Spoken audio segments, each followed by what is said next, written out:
So, hello all. So, this is our first practical, which I explained in previous video. So, the remaining contents are we are starting in this video. We are starting from the data normalization. So, first of all, what is meant by data normalization? Data normalization is the process of rescaling one or more features to the range of 0 to 1. This means that the largest value for each feature is 1 and smallest value is 0. It means data normalization, it basically means a rescaling of our data. It means we are changing the size of our data. So what is the size or what is the range of our data? That is 0 to 1. Okay, so we will change our data into the range which is 0 to 1. Okay, so data normalization. So the types of data normalizations are mean max normalization and z-score normalization. Okay, so two types of normalization. First is mean max normalization, and second one is z-score normalization. So, this is all about normalization, where we will see how to normalize our data. So, for the applying the normalization, we need to have a numerical column first. So, for the numerical column, we need to create one variable. Then we will add the two numerical columns into the this numeric variable. Okay, so how to add? Just write df two square bracket and write that numerical columns names here. Okay, so first numerical column, that is percentage, and second one is age. So the वो two column जो है, वो two column हमने यहाँ right किए, और वो जो टू न्यूमेरिकल कॉलम्स है उसकी हमने एक डेटा फ्रेम जनरेट की. वो डेटा फ्रेम अभी किस में स्टोर है? तो न्यूमरिक में स्टोर है. तो न्यूमरिक क्या है? अब हमारी एक डेटा फ्रेम है. उस डेटा फ्रेम में दो कॉलम से, एक है परसेंटेज और दूसरा है एज. सो न्यूमरिक, बाद में हम न्यूमरिक लिखेंगे, तो इससे ये न्यूमरिकल कॉलम जो है, वो जो डेटा हमने क्रिएट किया न्यू, वो डेटा यहाँ प्रिंट हो गया. ठीक है. सो परसेंटेज और एज नाम के दो कॉलम यहाँ हमें मिल गए. सो ये परसेंटेज है सारे, और ये एज एज है उसकी. ठीक है. इस तरह से हमें एक न्यूमरिक कॉलम मिल गया. Next one, we have to apply two most important method, that is mean max scalar and standard scalar. Okay, for the normalization we will use mean max scalar and standard scalar. So how to import that mean max scalar and standard scalar?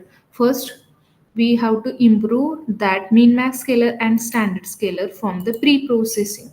Okay, so for before that min max scalar and standard scalar, we have to import the pre-processing from the scalar. So how to import that? From scalar dot pre-processing import min max scalar and standard scalar. So how to import that? Import from sklearn dot pre-processing import mean max scalar and standard scalar. Mean max scalar, mean max sklearn is a largest library. We use that library to for the large amount of algorithm. We will use that library for most of the supervised or unsupervised type of algorithms. So we will import that mean max scalar and standard scalar from the pre-processing, and we will import that pre-processing from the scalar. सो इसका मैंने एक आपको example दिया था कि हमारे पास एक बड़ा वाला डब्बा है. ठीक है. और उस डब्बे में हमने एक छोटा सा डब्बा ऐड किया है. सो हमारे बड़े वाले डब्बे का नाम है एस्केलन. उसमें एक छोटा डब्बा है, उसका नाम है प्री प्रोसेसिंग. और उनमें से दो छोटे छोटे लड्डू हमारे पास है, और दो छोटे लड्डुओं के नाम है, एक का नाम है मीन मैक्स स्केलर और दूसरे का नाम है स्टैंडर्ड स्केलर. इस तरह से हम वो मीन मैक्स स्केलर और स्टैंडर्ड स्केलर उस डब्बे में से निकाल लेंगे for the further use. Okay, so उसका यूज कैसे करते हैं मीन मैक्स स्केलर और स्टैंडर्ड स्केलर का? फर्स्ट हम यूज उसका कैसे करेंगे? Create one object for the min max scaler. ठीक है. So write one object obj1 is equal to write mean max scalar. So here you can see that m and s, these three words are the capital words. Okay, and write the parenthesis bracket here. ठीक है. After that, create new object so that we will store our transform value to that new object. So new n1 means new variable is equal to obj1. It means our first object of min max scalar dot fit underscore transform of numeric.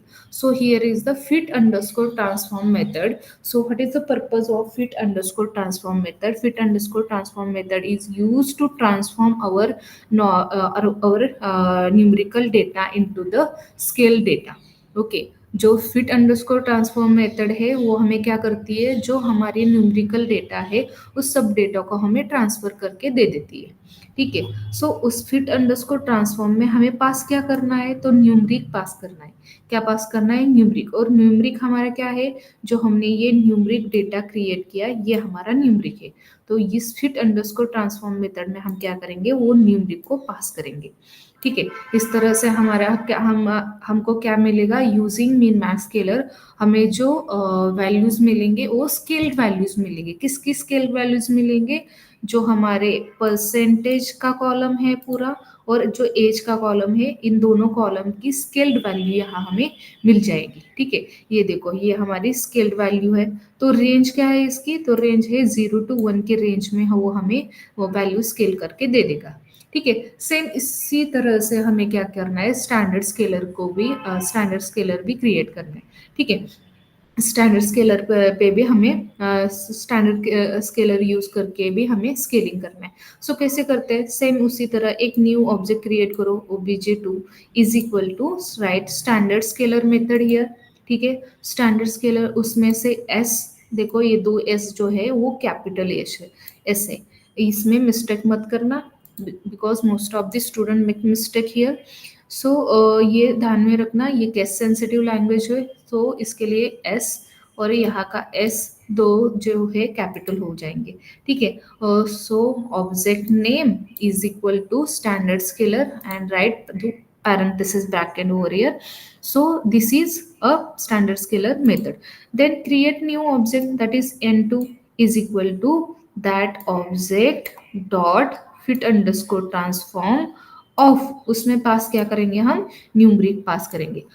क्यों numeric पास किया है, हम ये standard scaler means normalisation हम किस पर apply कर रहे हैं, तो न्यूमरिक डेटा पे अप्लाई कर रहे हैं. इसके लिए हमने क्या किया, हाँ यहाँ न्यूमरिक पास किया. सो ये इससे हमें क्या मिलेगा कि एक ट्रांसफॉर्म वैल्यूज हमें मिल जाएगी. ये ट्रांसफॉर्मेशन कहाँ से होगा, -0 to 1 के रेंज में से ये ट्रांसफॉर्म वैल्यूज ट्रांसफॉर्म करके हमें दे देगा. ठीक है.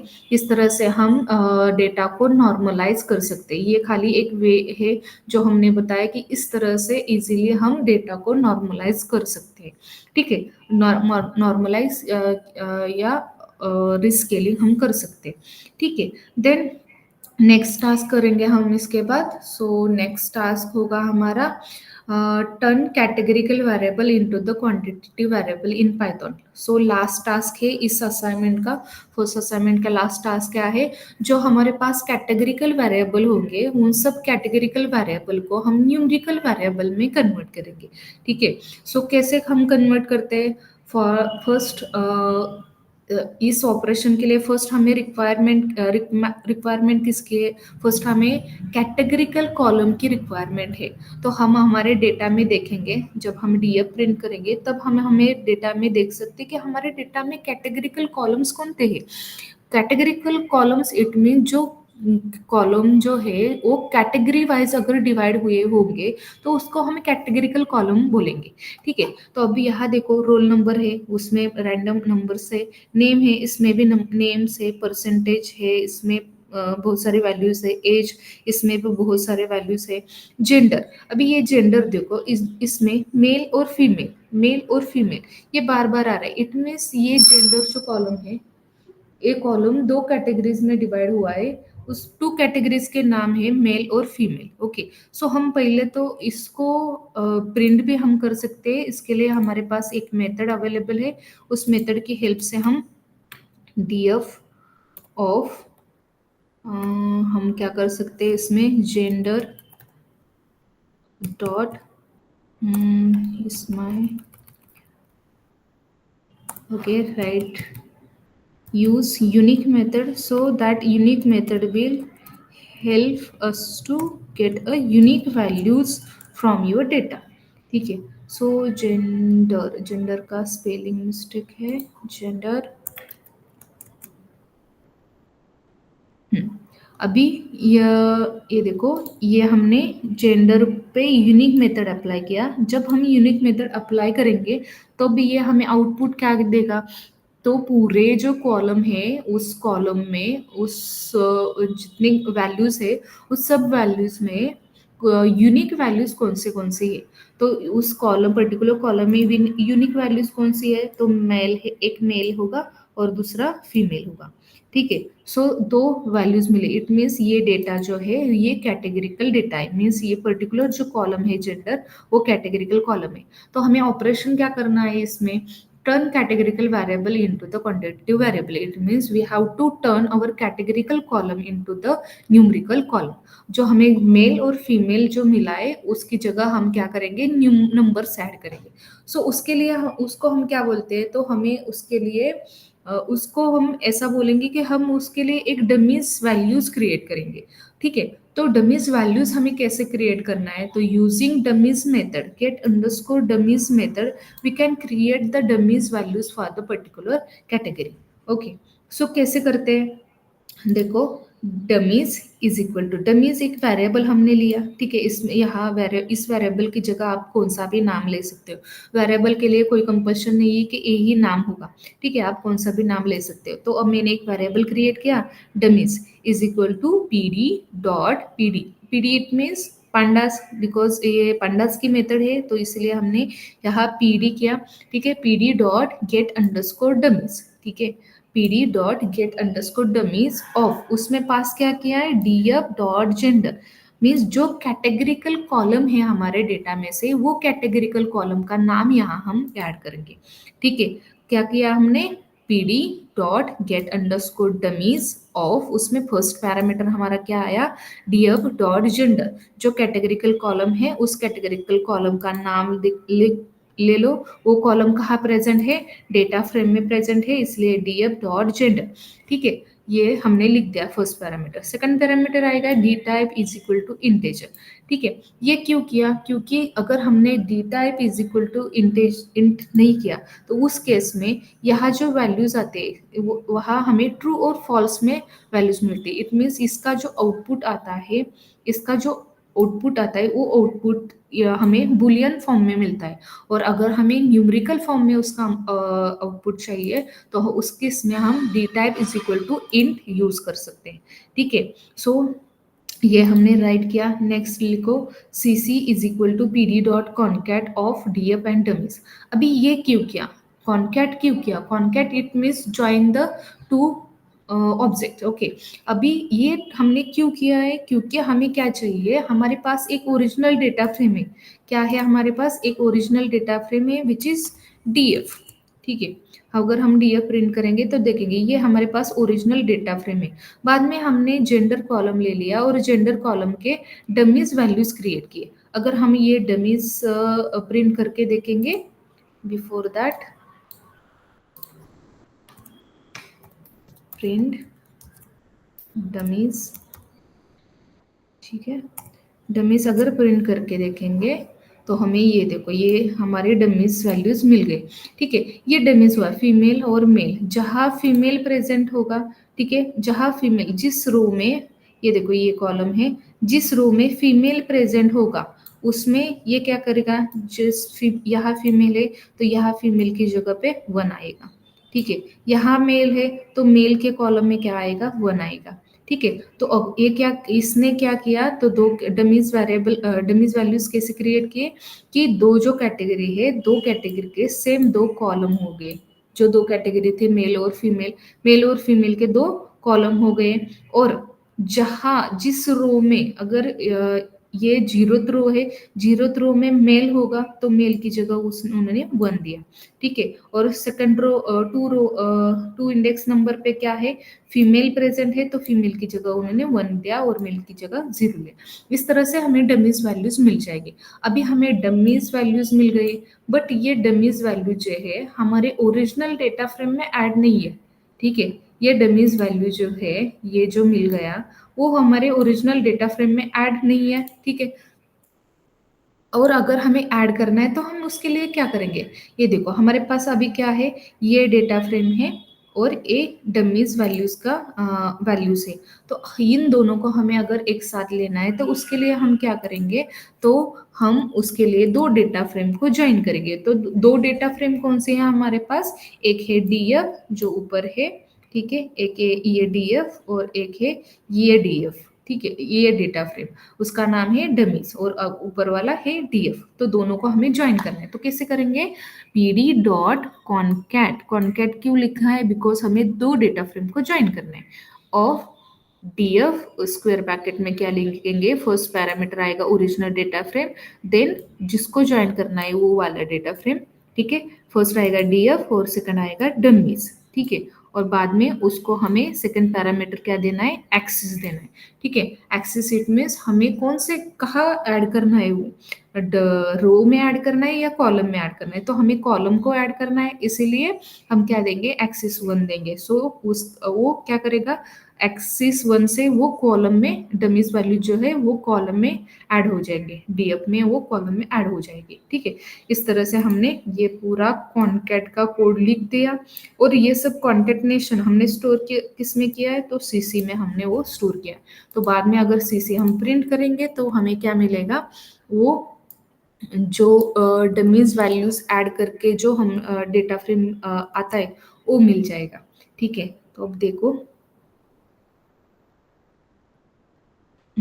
और इसमें देखो हमें क्या मिला, ये हमारी ओरिजिनल डेटा फ्रेम थी, जेंडर तक ये हमारी ओरिजिनल डेटा फ्रेम थी, और बाद में फीमेल और मेल ये दो कॉलम्स ऐड हो गए, ठीक है। अभी ये दो कॉलम हमें ऐड हुए हो गए, मिले, ऐड होके मिल गए। हमने क्या किया, ये कैटेगरिकल, एक कैटेगरिकल कॉलम था उसको हमने न्यूमरिक में कन्वर्ट किया। अभी इसको हमने न्यूमरिक में कन्वर्ट किया तो अभी इसकी हमें कोई जरूरत नहीं है। तो इस केस में हम क्या कर सकते हैं, अभी लास्ट हमें डेटा फ्रेम कौन सी मिल गई, तो सीसी, इस सीसी में हमारा ये सारा डेटा क्या है, स्टोर है। तो हम क्या करेंगे, सीसी में से ये जेंडर कॉलम डिलीट कर दे, क्योंकि हमें इसकी अभी जरूरत नहीं है, क्योंकि हमें फीमेल मेल ये जो कैटेगरिकल जो क्वांटिटेटिव वेरिएबल है वो हमें मिल गए हैं, ठीक है। तो हम क्या करेंगे, इसको सीसी में से जेंडर को डिलीट करेंगे। तो कैसे करते हैं, cc dot drop of that particular column name, ठीक है, right that particular column name. अभी कौन से एक्सिस हो, एक्सिस में वो मिलेगा, तो कॉलम में वो मिल जाएगा, तो एक्सिस इज इक्वल टू 1 हम लिखेंगे, ठीक है। इससे हमें हमारा क्या होगा, तो जेंडर कॉलम ड्रॉप हो जाएगा और हमें ये डेटा फ्रेम मिल जाएगी। इस तरह से ये देखो हमें पूरा लास्ट एक डेटा फ्रेम मिल गया जिसमें से हमने क्या किया है, तो कैटेगरिकल कॉलम जो थे उसको हमने क्वांटिटेटिव वेरिएबल में कन्वर्ट किया। इस तरह से हम असाइनमेंट नंबर फर्स्ट हमारी एग्जीक्यूट कर सकते हैं। इसमें और बहुत सारी चीज़ें होती है, बहुत सारी बातें होती है जो हमने नॉर्मलाइजेशन किया है, ये वो नॉर्मलाइज डेटा भी हमको इसमें ऐड करना पड़ता है। और इसमें हमने ये मेल फीमेल जो डमीज वैल्यूज क्रिएट किए, उस डमीज वैल्यूज को भी फिर से हमें नॉर्मलाइज करना पड़ता है, बहुत सारे ऑपरेशन इसमें करने पड़ते हैं। बट ये सारे ऑपरेशन हम एक असाइनमेंट में नहीं कर सकते, इसलिए हमारे हमारे पास आगे के बहुत सारे असाइनमेंट्स है। सो उस असाइनमेंट में थोड़े थोड़े जो प्रॉब्लम स्टेटमेंट है उसके अकॉर्डिंग हम इम्प्लीमेंटेशन देखेंगे। बट इस प्रॉब्लम स्टेटमेंट में जो सारे ऑपरेशन हमको बताए गए थे वो सारे ऑपरेशन हमने कंप्लीट किए। अगर इसमें कुछ क्वेरी हो तो आप उसमें कमेंट भी कर सकते हो, या तो आप मुझे पर्सनली बता भी सकते हो। सो अभी इसमें अगर कुछ समझ नहीं आया हो तो एक बार वीडियो फिर से देखना, तो उससे आपके कंसेप्ट क्लियर हो जाएंगे, इम्प्लीमेंटेशन अच्छे से समझ आएगा, ठीक है। So thank you so much everyone.